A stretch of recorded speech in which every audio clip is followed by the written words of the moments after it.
Qual é a particularidade, a dificuldade do que está acontecendo? Eu gosto dessa decisão porque ela mostra perfeitamente que até na Europa o direito da proteção dos dados pessoais está em plena construção. Tá? As pessoas no Brasil se fazem muita ilusão sobre o que acontece na Europa. Acho que, poxa, na Europa está tudo certinho, já tem o GDPR há muito tempo, já sabe tudo. E não, mesmo na Europa o tema é novo, o tema ainda muda bastante. Eu vou te ilustrar o caso dessa decisão. Tá? Vamos lá. Primeiro ponto. A CNIL colocou várias normas sobre o consentimento. É cookie, tem que ter o consentimento. Okay? Então, e aí ele coloca as formas como esse consentimento deve ser dado, que ele deve ser inequívoco, conforme eu mencionei, que ele pode ser retirado a qualquer momento, que você tem que saber para cada finalidade dos cookies, você deve ter tido a possibilidade de acessar alguns sites em que eu sou um curioso do tema, então cada vez que eu acesso um site e tem lá cookie aceita ou rejeita, eu vou lá quero configurar os cookies, quero ver o que tem por trás, tá? Só a título de curiosidade. Eu recomendo vocês fazer isso também, porque é bem interessante, sobretudo sites europeus, por óbvio, onde tudo isso já está um pouco mais desenvolvido. E você tem até a lista dos operadores que instalam os cookies no seu computador e você seleciona ou deseleciona cada um deles. É uma lista impossível de identificar, digamos, para quê, por quem. Tem lá ABC Comunicações, o outro Tecno não sei o quê, são nomes, né, de empresas de tecnologia, mas você tem a possibilidade de fato de ir lá e escolher desselecionar cada um deles, ou selecionar para quem você quer, quem não quer. É bem interessante o processo. Bom, e dentro dessas linhas diretrizes, a CNIL determina que nesse processo de consentimento não pode haver um risco, uma sanção, a palavra não é essa, não é risco, não é sanção, é uma consequência, isso, é essa a palavra. Uma consequência demasiadamente excessiva para o usuário, caso ele não dê o seu consentimento. Então, o cookie wall, ele é interpretado como sendo uma consequência demasiadamente excessiva, uma vez que ele impede o internauta de simplesmente continuar sua navegação. Então, nesse contexto, presumiu-se que o cookie wall é algo extremamente danoso, uma consequência exacerbada em relação à ausência de consentimento, e que isso não era possível. Bom, aí agora vem a beleza do que ocorreu. Isso, por óbvio, quando o Conselho de Estado deu essa decisão, que é uma decisão recentíssima, hein? Tem poucos dias essa decisão, 2 semanas, né, Fernanda, salvo erro da minha parte, logo saiu nos jornais franceses, né, as pessoas falando, poxa, agora não necessita mais do seu consentimento, os operadores podem impor os cookies para você navegar no site. O Conselho de Estado, ele sancionou as práticas da CNIL, que empurrava longe demais essas interpretações de necessidade de consentimento, agora é liberdade.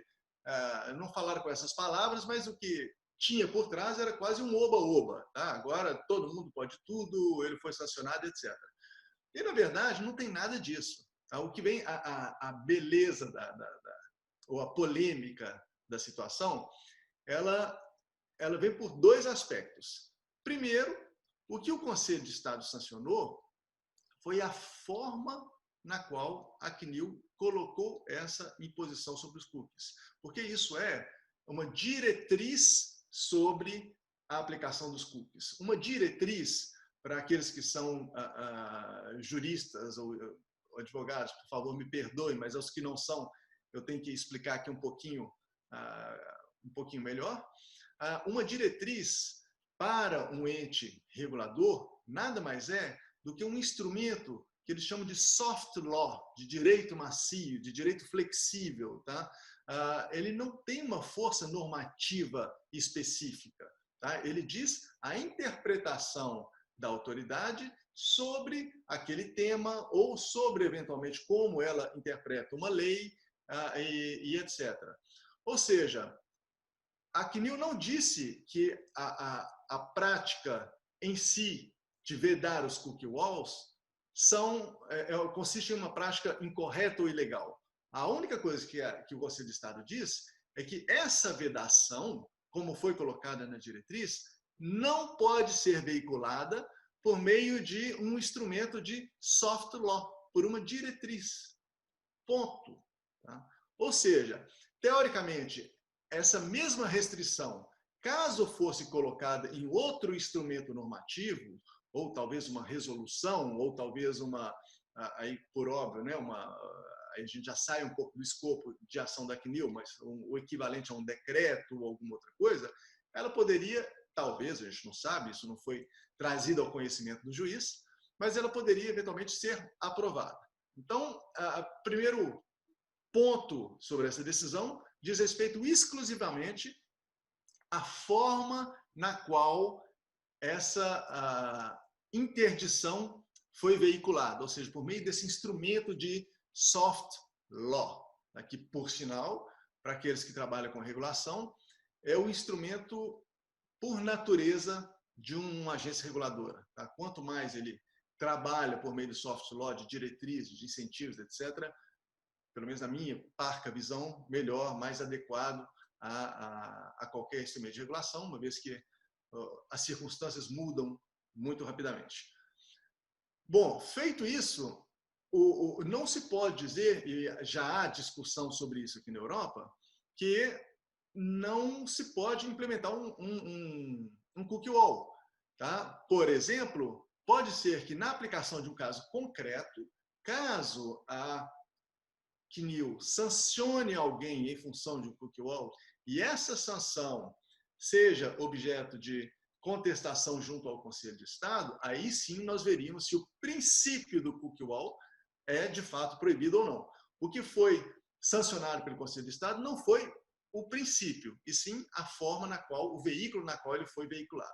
Então, primeiro ponto, detalhe técnico importante, fazer só um pequeno parênteses, um paralelo, aí, Fernando, e nós estaremos sujeitos a várias situações como essa no Brasil, né? Uma vez que nós teríamos também ou regulamentos, ou interpretações, ou diretrizes, ou vários instrumentos de soft law também pela ANPD.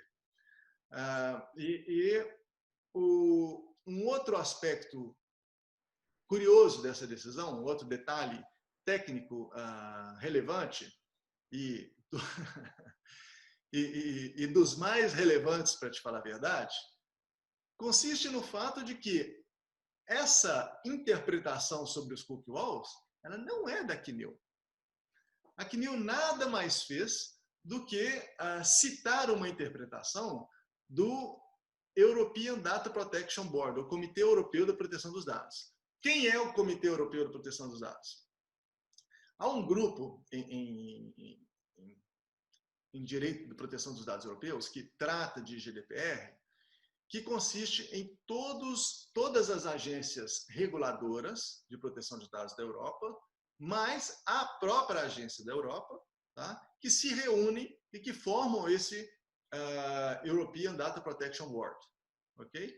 Isso, antigamente, era chamado de G29, talvez vocês possam encontrar isso em alguma literatura sobre direito comunitário europeu, sobre proteção de dados, sobre GDPR. Para aqueles que estão me ouvindo, faço só um parênteses. Qualquer pessoa que queira trabalhar com proteção de dados no Brasil deve obrigatoriamente, na minha opinião modesta, estudar direito europeu. A GDPR é, de fato, a fonte de inspiração de vários aspectos da LGPD e a maior fonte de doutrina sobre o tema na Europa, por óbvio, no mundo, desculpa. E por óbvio, tem que ser adaptado para o ambiente brasileiro, porque a lei não é a mesma. Mas, bom, as linhas de reflexão são muito úteis para que vocês possam evoluir um pouco, adentrar um pouco mais nesse tema no Brasil. Bom, feito esse parênteses, Então, o antigo G29, que chama European Data Protection Board, ele tem essa mesma interpretação nas suas próprias diretrizes e guidelines. Tá? Ou seja, a CNIL, quando adotou isso na sua própria diretriz, ela falou, segundo a interpretação do European Data Protection Board, que não as faço minha para fins desse negócio, simplesmente citando, é assim, assim, assim, não se pode copiar, etc, etc.